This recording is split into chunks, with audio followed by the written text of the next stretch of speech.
Bienvenue à tous. Nous sommes ici avec une nouvelle édition de notre programme, Connaître les arts anciens. Où nous apprenons à apprécier les arts. Aujourd'hui, nous avons un peintre qui a été réalisé par un grand représentant du mouvement romantique. Nous voulons analyser avec tous les spectateurs cette œuvre d'art. Le tableau est un peinture, c'est un portrait.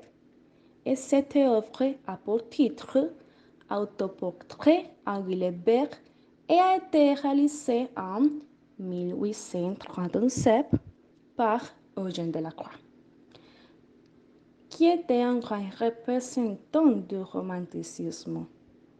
Sa peinture, c'est Huile sous Troille et il est actuellement exposé dans le musée de l'art. Les couleurs sont ocre, marron et noir, avec taches de blanc, par exemple le visage, très clair et chemise, et vert émeraude, c'est le gilet. Ce sont les couleurs utilisées par l'auteur.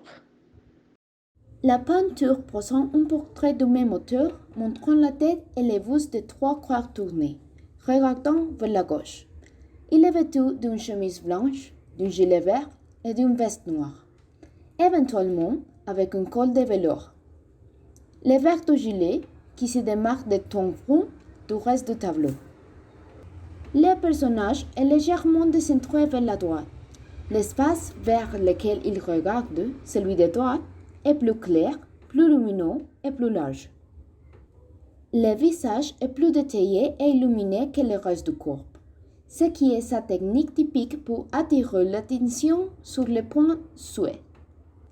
La technique de la croix est composée de grands contrastes de couleurs appliqués par des petits coups de pinceau, créant un effet de vibration particulier.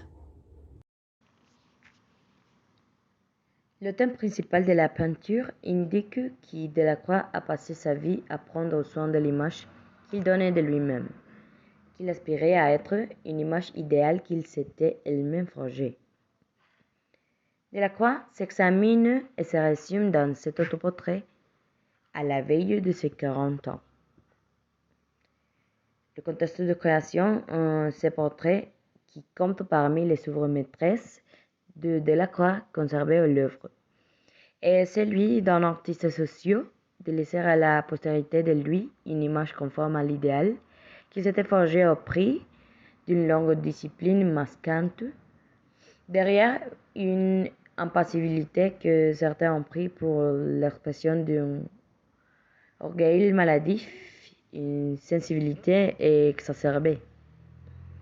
Et pour finir, Eugène Delacroix est considéré comme le peintre le plus important du mouvement romantique qui a émergé au cours du premier tiers du XIXe siècle.